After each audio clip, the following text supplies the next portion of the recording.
La France va-t-elle choisir la mort au lieu de la vie?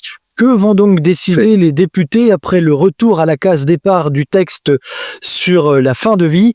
Qu'est-ce qui se cache vraiment derrière ce nouveau rejet par les sénateurs? Éric Mercier, bonjour. Bonjour à vous.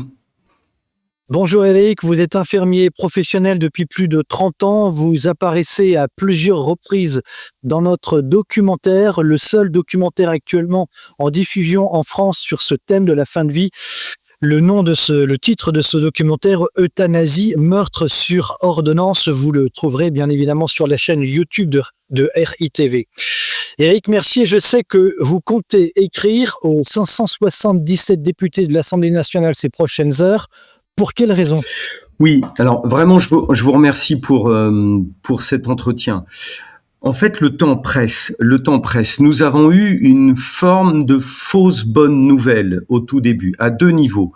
La première, elle a commencé mardi dernier parce que le Sénat a rejeté le fameux article 4 du projet de loi 661 sur le droit à l'aide à mourir, en intitulant le fait que l'article 4 était la clé de voûte. L'article 4 contenait les conditions d'accès et dans le troisième alinéa, il indiquait en fin de compte des sortes de garde-fous qui en réalité, quand on les lisait bien, tout simplement correspondaient aux 35 millions de maladies chroniques. L'article 4, dans ses conditions d'accès, de façon insidieuse, ouvrait l'euthanasie à l'euthanasie de masse, tout simplement.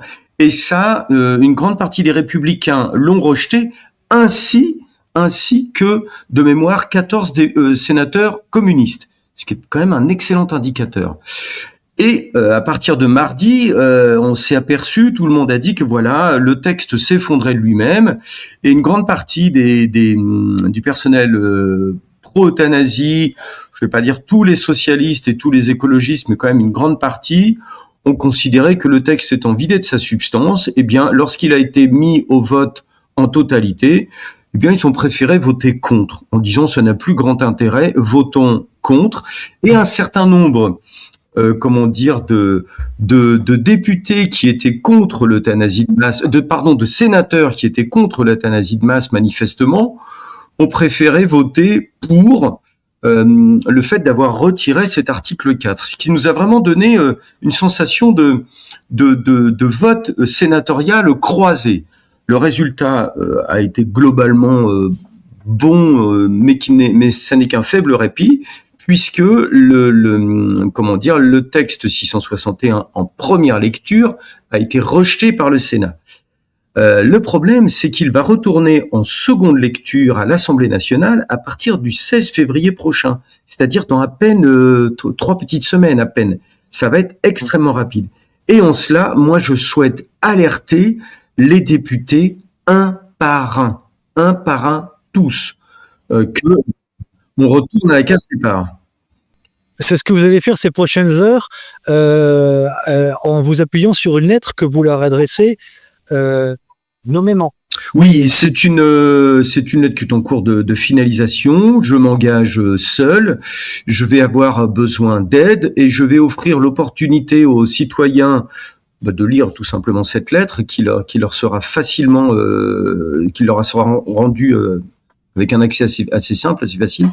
Et je vais leur demander de m'aider tout simplement et d'envoyer cette lettre avec courtoisie, avec politesse, aux députés de leur circonscription ou aux attachés parlementaires, mais plutôt députés, ce serait quand même mieux, par le biais des réseaux sociaux, par le biais de leur boîte mail, mais dans l'idéal, s'ils pouvaient l'envoyer par le biais d'un courrier en accusé-réception, ce serait quand même mieux. Moi, je souhaite que chaque député comprenne que puisque ce projet de loi 661 revient en seconde lecture, d'ailleurs, ce projet de loi, désormais, va s'appeler le projet de loi 2041.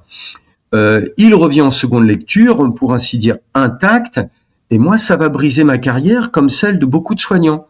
Donc, on a besoin d'aide. C'est-à-dire qu'on ne va pas pouvoir... il va être exclu dans la tête des soignants. Je commencerai tout simplement par les médecins. Je pense qu'il va être exclu pour bon nombre de médecins de déchirer leur serment d'Hippocrate, tout simplement. Tu ne tueras point. bah là, ça va être clair, net, précis, notamment par le biais de l'article 2, qui revient intact, le fameux article 2, qui dit « Le droit à l'aide à mourir est un acte autorisé par la loi au sens de l'article 122.4 du Code pénal ». 122.4, j'en avais déjà parlé avec vous de mémoire. Le 122.4, c'est l'article qui permet de proposer dans le Code pénal la déresponsabilisation à un policier qui a été contraint de tuer quelqu'un dans le cadre d'une procédure extrêmement précise. Il est possible de dire à un policier, oui, vous avez tué quelqu'un de façon intentionnelle, mais le 122.4 vous protège parce que c'était dans le cadre d'une procédure admissible. Eh bien, ce 122.4 dira aux infirmières, aux médecins, aux pharmaciens, oui, vous avez tué quelqu'un, mais puisque c'était dans le cadre d'une procédure bien précise et que vous l'avez respectée, vous ne serez pas reconnu responsable pénalement de ce meurtre.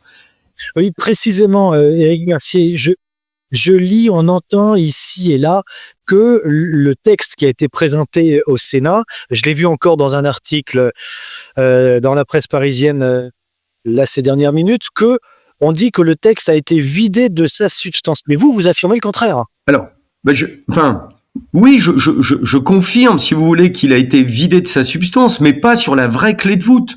Il a été vidé sur la clé de voûte qui nous a été vendue sur l'euthanasie de masse, les maladies chroniques, mais au-dessus, il y a une autre clé de voûte qui dit le 122.4 est maintenu. Et d'ailleurs, le droit à l'aide à mourir est devenu l'aide médicale à mourir.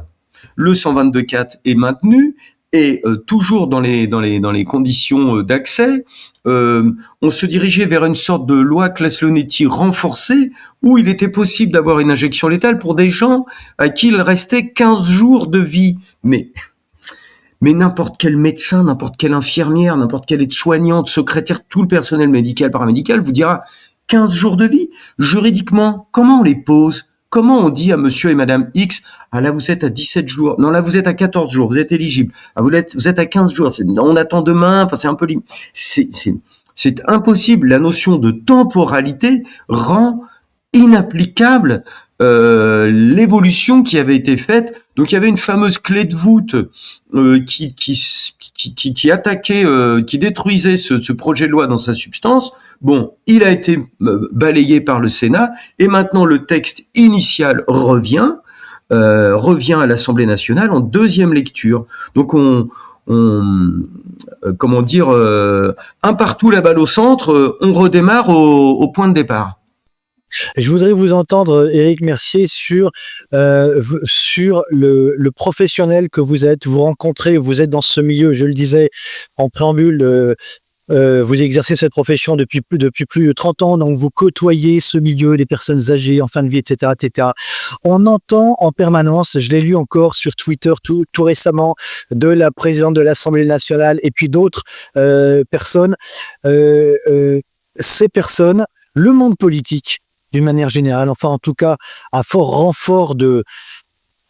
renfort de publicité et de vidéos, affirment que les Français veulent l'euthanasie. Or, dans une enquête réalisée par la Fondation pour l'innovation politique, Fondapol, seulement 38% de Français se déclarent favorables à l'euthanasie, mais les politiques, je le disais, continuent à occuper l'espace public et prétendre l'inverse. Qu'est-ce que vous entendez sur le terrain? Qu'est-ce que vous entendez au chevet des personnes? Qu'est-ce que les malades, les médecins, les infirmiers, vos confrères, consoeurs vous disent? Qu'est-ce qu'ils disent? Moi, ce que je sais, c'est que les Français, ils veulent la vérité. Je sais que nous, ce que l'on propose, ce que l'on exige, c'est ce qu'on appelle le consentement libre et éclairé. Et le consentement libre et éclairé, il n'est valable que si vous avez présenté toute la vérité, de façon audible, de façon précise, de façon à permettre au patient de décider ce qu'il veut. Quand on donne tous les éléments de vérité, on s'aperçoit que les gens sont plutôt opposés et sur le terrain, ils sont dans la peur. Moi, je reçois des coups de téléphone réguliers. Hier encore, une dame, son papa est hospitalisé, il a fait une très forte fièvre, il a 82 ans, il a fait de la réanimation, maintenant il va mieux et il est pris en charge dans un établissement public, dans un service de médecine, totalement débordé, dépassé, épuisé écœuré. Et ce petit monsieur, on a peu d'infirmières, peu d'aides-soignantes pour s'en occuper. Il se recroqueville dans son lit, il mange de moins en moins, il est un peu perdu, un petit peu énervé. On commence à le passer sous Xanax pour essayer de le calmer un petit peu. Du coup, il comprend plus rien, il est encore plus perdu. Les journées s'accumulent, ça va faire 15 jours qu'il est pas sorti de son lit, fonte musculaire, il commence à se recroqueviller, et tout doucement, il y a un médecin qui commence à dire oui, sa grosse infection pulmonaire, c'est vrai qu'on l'avait vaincu, mais est-ce qu'on n'est pas un petit peu en train de rentrer dans le cadre de l'obstination déraisonnable pour votre papa? Donc tout doucement, on est en train d'amener par petits pas une légère autosuggestion qu'il va peut-être falloir, pas vraiment pour sa dignité, etc.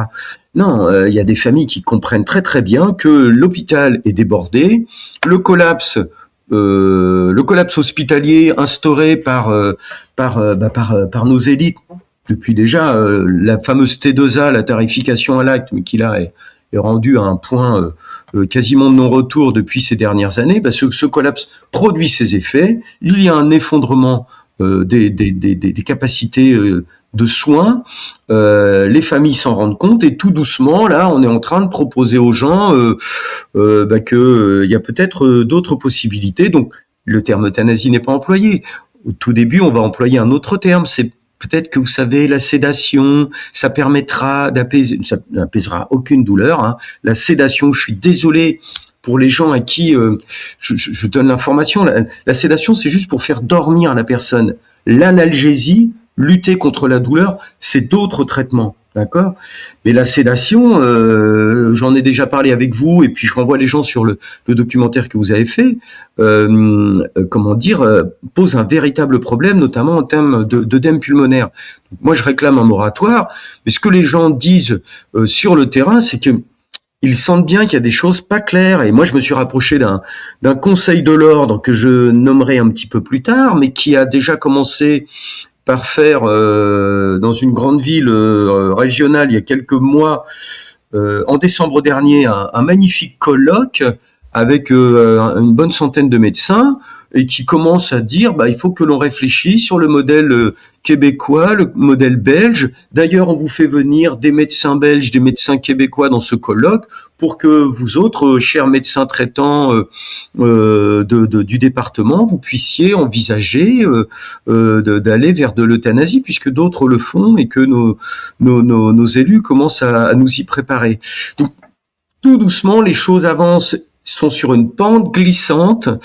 Moi, je suis inquiet. Là, le projet de loi 2041 euthanasie repart donc à l'Assemblée nationale en deuxième lecture, intact au projet de loi 661. Donc, il repart à l'Assemblée nationale pour le 16 février. Ensuite, il repartira en seconde lecture au Sénat. Certaines voix nous ont dit ce sera pas avant le mois d'octobre. Ça dépend. Si Monsieur Larcher, il joue un petit peu le jeu, il peut très bien accepter de mettre ça en seconde lecture au mois d'octobre. Mais Madame Beaune-Pivet a bien dit non, il faudra que ce soit traité avant l'été. On a bien compris que les promoteurs de l'euthanasie veulent que le sujet soit fait à marche forcée, pour que les Français comprennent peu les enjeux. Moi, je suis plutôt pour le moment pessimiste. Mais tout est encore possible. On va avoir besoin de tout le monde. Ce qui est certain, Éric Mercier, c'est que pour rebondir sur ce que vous disiez à l'instant, il y a une véritable hypocrisie sur l'utilisation des mots. On est passé de euthanasie à fin de vie. Enfin, en tout cas, il y a une vraie hypocrisie sur le langage utilisé. Ça, c'est une certitude. Votre lettre, donc, va aux 577 députés, va partir ces prochaines heures. Oui. Là, c'est en cours de finalisation. Ça va partir pour ce week-end. Très probablement, et ce sera extrêmement simple à envoyer, et à transmettre, toujours avec politesse, courtoisie vis-à-vis de nos élus, toujours avec politesse et courtoisie, oui, toujours. Alors, pour conclure, à l'heure à laquelle nous sommes, jeudi 29 février 17h20, nous n'avons pas encore cette lettre. Peut-être que à l'issue du montage et la réalisation de cette cette interview, Éric Mercier. Peut-être que vous nous ferez parvenir cette lettre, auquel cas nous la présenterons bien évidemment à nos auditeurs et téléspectateurs. Oui, ce sera Voilà. très simple. En fait, je vais vous donner une adresse mail. Les gens auront juste à envoyer un mail sur cette adresse et ils recevront tous automatiquement la lettre au fur et à mesure. Très bien. Donc, ce sera très facile à transmettre et ce sera accessible et voilà. Ouais. Merci beaucoup, Éric Mercier, d'être intervenu sur RITV. Merci à vous. C'est moi qui vous remercie.